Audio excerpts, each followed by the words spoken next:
boa noite. Aqui é a Paula da Sim. Vamos lá para mais uma matéria nossa aqui do nosso site, tá bom? Hoje a gente vai falar sobre Cuff Leak Test. Não sei se é algo que todo mundo conhece, mas o nosso objetivo é esclarecer um pouquinho. Vamos lá. Então, para que serve o Cuff Leak Test, né? Ele prediz o risco de estridor laríngeo no pós-extubação, tá? O que significa isso? Quando eu vou extubar o paciente, eu quero saber se aquele paciente tem algum risco maior ou não de evoluir com essa complicação na hora que eu tirar o tubo, tá? Que é na hora que eu tiro o tubo, o paciente evolui com ausculta de estridor, um desconforto respiratório agudo, né? Então, a incidência de estridor laríngeo é considerável, né? E na literatura bem variável também, varia em alguns lugares falando entre 3 até 30%, tá? Geralmente, a principal causa é um edema de laringe, tá? Por lesões mecânicas mesmo, ao longo do tempo de intubação. E o que é mais importante, assim, é que leva à importância do teste, é porque o estridor laríngeo, ele pode levar o paciente à reintubação, que é algo completamente indesejável, né? Então, assim, um paciente que você está propondo a extubação para ele, a última coisa que você quer, que você espera, é que assim que você tire o tubo, você precise reconectar o paciente, reintubar o paciente e iniciar um novo período de ventilação mecânica. Então, é por isso a tamanha importância do teste, o conhecimento dele. Então, quando que a gente faz, tá? Assim, primeiro que não é um teste que é para ser feito de rotina, tá? Tem algumas indicações, alguns fatores de risco que levam o paciente a ter mais chance de ter ou não ter estridor no pós-extubação. Então, vamos falar um pouquinho deles. Primeiro é a intubação prolongada, tá? Na literatura varia aí acima de 6 a 7 dias de tubo, já seria um paciente que tem um risco aumentado. Um aumento na mobilidade do tubo orotraqueal ao longo da internação. Então, o que é isso, né? Por exemplo, um paciente que, por algum motivo, ao longo do período de intubação, a fixação do tubo saiu, aí teve que mobilizar um pouco mais, ou talvez o paciente, por algum motivo, teve que trocar o tubo, ou o tubo acotovelou, teve que mobilizar para reposicionar, tudo isso aumenta o risco de lesão mecânica da laringe. Só de ser do sexo feminino também já é um fator de risco para estridor. Pacientes asmáticos, né, que fazem bastante broncoespasmo. Intubações traumáticas, né? O que é isso? Então, quando o paciente foi intubado, naquele primeiro momento, por exemplo, foi um tubo mais difícil, com mais de uma tentativa, teve bastante sangramento. Então, tudo isso também aumenta o risco de lesão. Tubos grandes, né? Então, recomendado aí a chamar mais, você ficar mais atento para mulheres que estão com tubo acima de 7,5 ou 8, e homens que estão com tubo, o tamanho do tubo acima de 8,5, 9. E só a idade por si só também, acima de 80 anos, também já é um fator de risco. E vamos lá, né? Como fazer o teste? Tá? Então, a primeira coisa que a gente faz é desensulfar o cuff, tá? E a gente espera que tenha fuga de ar ao redor ali do tubo, porque a ideia é que o cuff, eu tenho a imagem aqui, ele evite que tenha qualquer vazamento, né? Então, o ar que entra aqui pelo tubo, ele vai lá no pulmão do paciente e volta por aqui, certo? Então, que não tenha nenhum vazamento aqui ao redor do tubo. Então, o meu teste é o seguinte, eu desensulfo, né? Tá vendo aqui que tá mais murchinho. Então, o que vai acontecer agora? O meu volume vai entrar, né?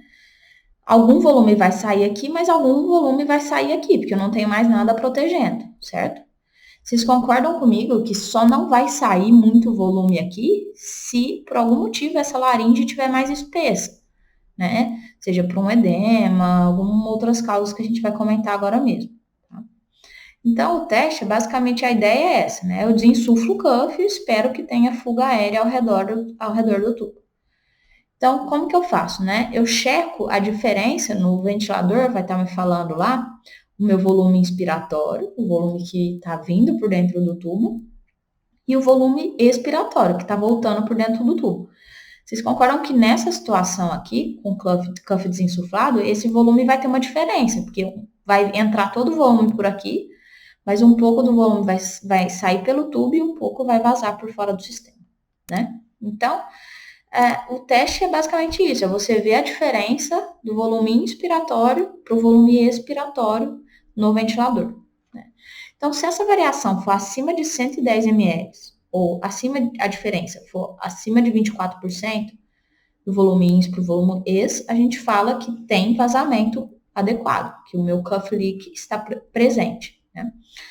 Uma outra maneira de fazer, que a gente chama de teste qualitativo, até muito mais fácil, também teoricamente é validado, é o desinsuflo cuff, e eu ausculto aqui os sons traqueais. Então, porque eu espero que na hora que eu desinsufle vai ter vazamento, então eu vou conseguir auscultar o som do vazamento com o meu esteto. Isso, teoricamente, já poderia aferir que tem vazamento presente, não tem nada ali obstruindo minha saída. Então, aí, vamos lá, né? Quais são as causas de quando o cuff leak está ausente? Então, vamos lá de novo. Quando eu desinsuflei o cuff e não tenho vazamento por fora do tubo. Então, alguma coisa está errada. Porque aquele lugar que o cuff estava ocupando está sendo ocupado por alguma outra coisa, né? Quais são essas coisas? Então, edema de laringe, tá? É uma das principais causas, secundária a todos aqueles traumas que a gente falou, dos fatores de risco, né?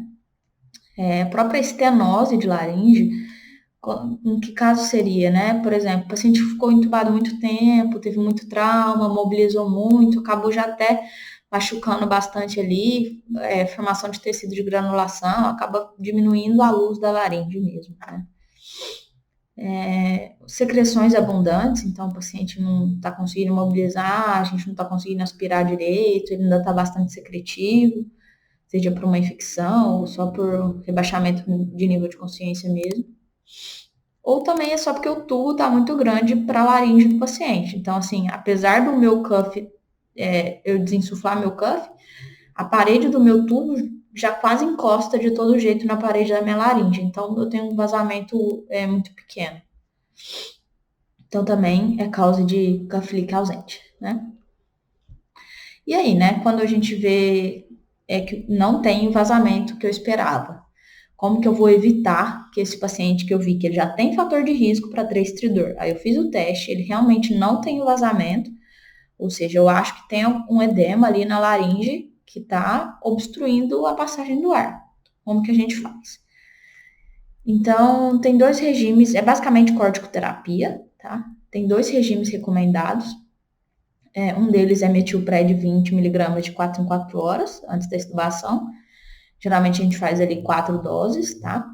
Ou um regime um pouco mais simples, faz 40 mg de metilpred, espera 4 horas e procede a extubação. Para finalizar, assim, só resumindo as recomendações principais, né? Então, do teste. Primeiro que ele é um teste pouco acurado, tá? Pra gente fazer de rotina. Então, aquilo que eu falei desde o começo da aula, não é um teste que é para fazer para todo mundo que está na UTI entubado, só para os pacientes que têm fatores de risco.